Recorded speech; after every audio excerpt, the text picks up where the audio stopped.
Olá, antofagenses queridos! Espero que vocês estejam bem e seguindo as orientações da Organização Mundial de Saúde. Eu tô na minha casa desde o dia 16 de março e ando bem incomodada com algumas declarações de políticos mundo afora negando a razão e a ciência nesse momento em que a gente precisa tanto dela.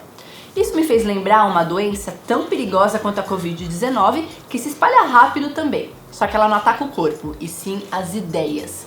O fascismo. Por isso que no vídeo de hoje eu trouxe uma lista com 7 livros para combater o fascismo. Mas antes da gente começar, você já sabe o recado, né? Não esquece de se inscrever no canal, ativar as notificações e dar o joinha que ajuda o canal a crescer.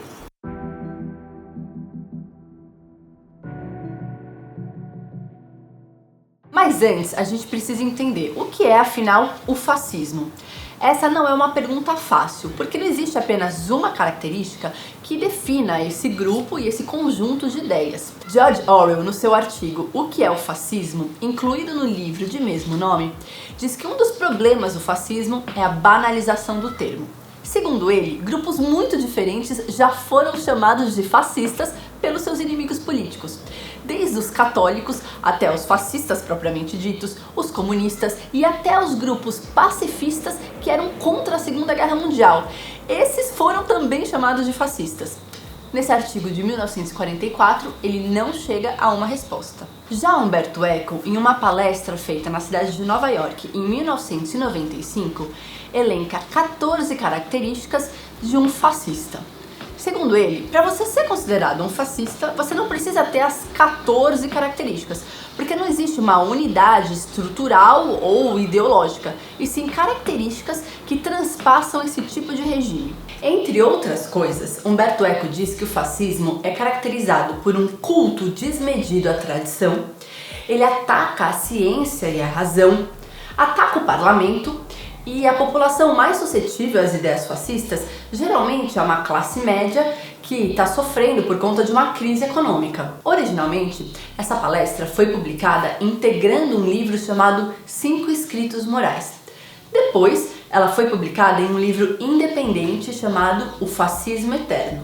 Portanto, esse é o primeiro título da nossa lista, fundamental para entendermos o que combater. Existem muitas histórias retratando o fascismo e todo o terror rondando o tema. E talvez uma das mais bonitas seja o livro É Isto um Homem, de Primo Levi, um químico italiano de origem judia que testemunhou a ascensão de Mussolini e o nazismo. Primo Levi foi testemunha ocular da desumanização dos prisioneiros nazistas através das experiências de humilhação e tortura. O livro é escrito de forma simples e direta, e mesmo assim tem muita sensibilidade e beleza. Assim como o Diário de Anne Frank, É Isto um Homem, de Primo Levi, nos mostra a que ponto um regime totalitário pode chegar e quão obscuro o ser humano pode ser. O fascismo transcendeu a literatura e chegou nos quadrinhos, como por exemplo no Maus, que eu já fiz um vídeo react aqui no canal, e no icônico V de Vingança, de Alan Moore. Aqui a história se passa depois de uma guerra nuclear, quando a Inglaterra é tomada por um governo totalitário fascista que controla e vigia toda a população. Alan Moore escreveu V de Vingança em um momento onde a Inglaterra de Margaret Thatcher implementava o neoliberalismo conservador e a Frente Nacional Britânica, partido de ultradireita fascista, avançava nas ruas. V de Vingança mostra um regime totalitário que controla a população por meio de câmeras em cada esquina. Nesse ponto, ela se parece com 1984, de George Orwell. Além disso, esse regime tem o controle da mídia, uma polícia secreta e campos de concentração para minorias sexuais e raciais. Em uma de suas entrevistas, Alan Moore disse que um dos livros que o influenciou foi Origens do Totalitarismo, da filósofa alemã Hannah Arendt, que é o próximo título da nossa lista. Hannah Arendt foi uma das figuras mais importantes do século XX. De origem judia, ela sofreu com a perseguição aos judeus a partir de 1933. Depois da sua breve prisão nesse mesmo ano, ela consegue migrar para Paris. Em 1937, o regime nazista tira a sua nacionalidade, o que a faz uma apátrida. Só em 1951 ela consegue a nacionalidade norte-americana. É nesse ano que ela escreve As Origens do Totalitarismo, onde investiga justamente as origens e as características de dois dos maiores regimes totalitários do século XX, o nazismo e o stalinismo. Hannah Arendt propõe um olhar filosófico e não apenas social nos 3 ensaios que compõem a obra: antissemitismo, imperialismo e totalitarismo. Apesar de ter mais de 700 páginas, essa é uma obra fundamental para a gente entender o pensamento e as condições que favorecem o fascismo. Para a gente analisar o momento atual, escolhi 2 livros que ajudam a entender o que está acontecendo. O primeiro se chama O Povo contra a Democracia: Por que nossa liberdade corre perigo e como salvá-lo. Esse livro foi publicado no Brasil em 2019 e o autor, que é um alemão, professor da Universidade Johns Hopkins nos Estados Unidos, fala sobre a ascensão de líderes populistas de direita no mundo todo. Já na introdução, o autor Yascha Mounk dá o tom dos nossos tempos. Existem décadas intermináveis em que a história parece se arrastar. Eleições são vencidas e perdidas, leis são adotadas e revogadas, estrelas nascem e pessoas ilustres vão para o túmulo. Mas a despeito do caráter prosaico da passagem do tempo, as estrelas guia da cultura, da sociedade e da política seguem as mesmas. E existem também anos breves em que tudo muda abruptamente. Novas figuras políticas tomam palco de assalto. Eleitores clamam por políticas públicas que até o dia anterior eram impensáveis. Tensões sociais que por muito tempo fervilharam sob a superfície vêm à tona numa explosão terrível. O sistema de governo, que antes parecia inabalável, dá sinais de que vai desmoronar. É o tipo de momento em que vivemos hoje. Apesar de não focar no fascismo, o livro fala, na primeira parte, sobre a decadência da democracia. Na segunda parte, sobre as razões, nos capítulos mídias sociais, estagnação econômica e identidade de um povo. E na terceira e última parte, ele propõe remédios e jeitos de solucionar essa equação. Assim como O Povo contra a Democracia, o próximo título é bem recente. É um livro curto, porém não menos importante. Sobre a tirania, 20 lições do século XX para o presente, originalmente era um texto de Facebook. O autor, que é um professor de história da Universidade de Yale, publicou um texto emotivo logo depois da eleição de Donald Trump.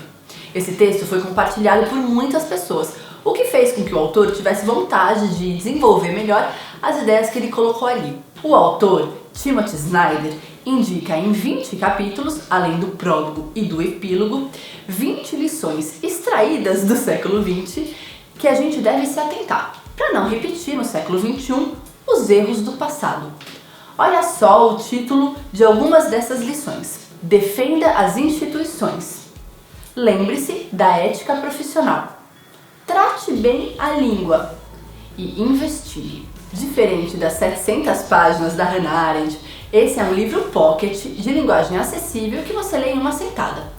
Timothy Snyder mostra que a política não acontece só no Congresso, no Parlamento, lá longe, mas também no nosso dia a dia. Voltando à literatura, a gente não pode deixar de falar do livro Nós, de Zamiatin, uma distopia que se passa num futuro assustador, onde um Estado único, muito poderoso, vigia toda a população. O livro foi censurado na União Soviética e conta a história do engenheiro D503, que vive de acordo com as regras do Estado, mas começa a questionar suas convicções e comportamentos quando conhece uma mulher misteriosa que não cumpre as regras. Esse livro é considerado a primeira distopia e influenciou Admirável Mundo Novo e Laranja Mecânica. O livro foi escrito durante o regime stalinista e, obviamente, foi censurado.